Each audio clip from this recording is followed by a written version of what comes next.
Olá, meninos e meninas! Iremos iniciar agora a nossa segunda aula de Tecnologia de Implementação de Redes. O que nós aprendemos na nossa última aula?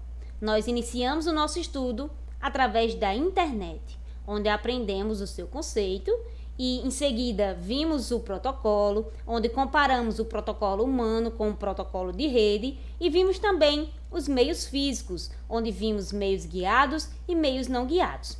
Nos meios guiados, nós vimos o cabo de fibra ótica, o par trançado e o cabo coaxial.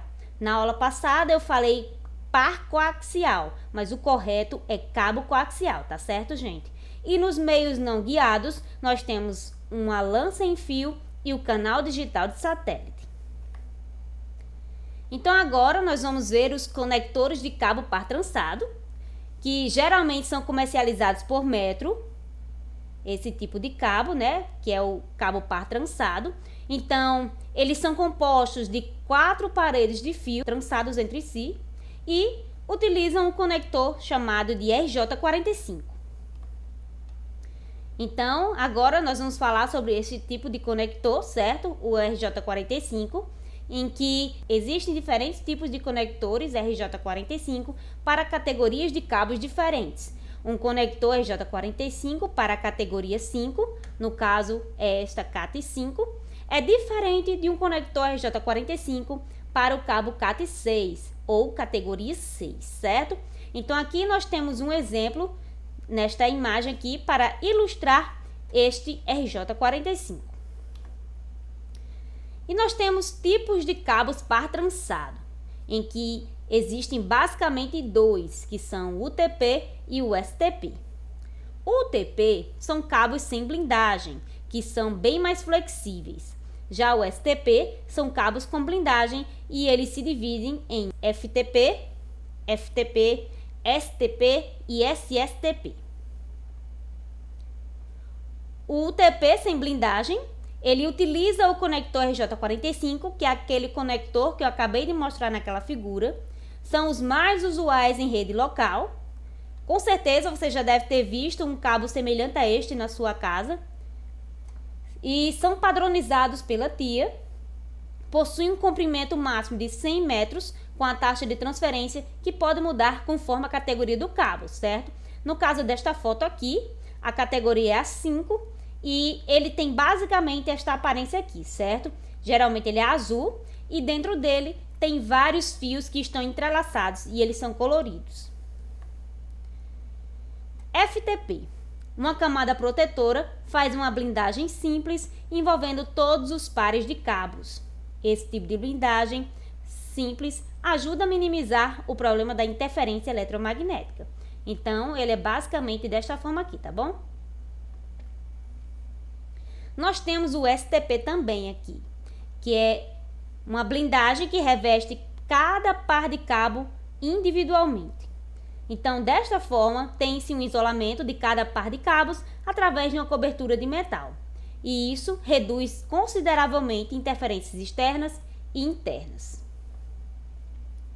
E o SSTP, que é a combinação entre dois tipos de blindagem, que são FTP e o STP.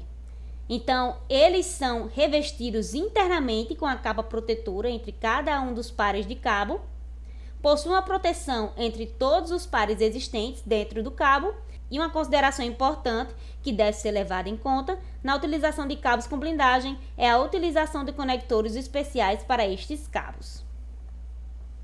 Então, aqui nós temos os conectores RJ45 blindados e esses conectores possuem uma proteção metálica que ajuda na blindagem da parte destrançada do cabo. Então, eles são basicamente com essa aparência aqui, tá?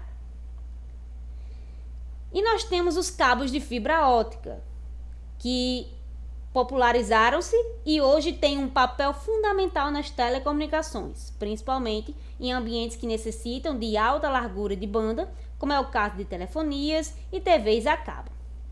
Então, a redução do preço da fibra, o alcance e a quantidade de dados que é possível trafegar nela são alguns dos motivos da aceitação e utilização das fibras ópticas em longas distâncias, bem como gradativamente nas redes locais de computadores. Então, o cabo de fibra ótica é composto por diferentes materiais, conforme pode ser escrito a seguir, certo? No caso aqui, ele tem um núcleo e uma casca. O núcleo, geralmente produzido de vidro, uma casca, geralmente de plástico, que serve para revestir a fibra. Temos também fibras de resistência mecânica, que servem para preservar o cabo, evitando que o mesmo seja danificado.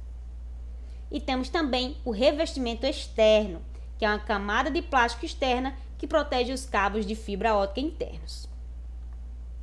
Então, ele basicamente tem essa aparência aqui e ele possui algumas vantagens, certo? A quantidade de transmissão de dados possível em uma fibra é muito maior do que a capacidade alcançada através de cabos par trançados. Então, como possuem logo alcance, necessitam de menos repetidores ou equipamentos para expansão do sinal. No caso de grandes distâncias a serem interligadas, acaba saindo mais barato o uso de fibra ótica e, por usar refração de luz em seu núcleo, a fibra é imune a interferências eletromagnéticas. E agora nós vamos estudar os canais de rádio terrestre. Carregam sinais dentro do espectro eletromagnético, são meio atraente porque sua instalação não requer cabos físicos, eles conseguem transmitir o sinal a longas distâncias e as características de um canal de rádio dependem muito do ambiente de propagação e da distância pela qual o sinal deve ser transmitido. Os canais de rádio podem ser classificados em 3 grupos: os que operam sob distâncias muito curtas, os de pequeno alcance e os de longo alcance. Canais de rádio por satélite. Um satélite de comunicação liga 2 ou mais transmissores receptores de microondas baseados na Terra, denominados estações terrestres. Recebe transmissões em uma faixa de frequência, gera novamente o sinal usando um repetidor e o transmite em outra frequência. Então, 2 tipos de satélites são utilizados para comunicações. E quais seriam esses? Satélites geoestacionários e satélites de órbita baixa, ou LEO. Satélites geoestacionários ficam de modo permanente sobre o mesmo lugar da Terra. Já os de órbita baixa são posicionados muito mais próximos da Terra. Não ficam sempre sobre um único lugar, eles giram ao redor da Terra, podem se comunicar uns com os outros e com estações terrestres. E aqui, gente, eu tenho uma atividade para vocês, em que eu quero que vocês me digam qual a diferença entre um cabo par trançado, UTP e STP. E também quero que me digam qual a diferença entre canais de rádio terrestre e por satélite. E o que nós aprendemos hoje? Nós vimos os meios de transmissão, onde aprendemos sobre conectores de cabo par trançado, os tipos de cabo par trançado, vimos também cabos de fibra ótica, canais de rádio terrestre e o rádio por satélite, certo? Então aqui nós temos as referências, por hoje é só e até a próxima aula.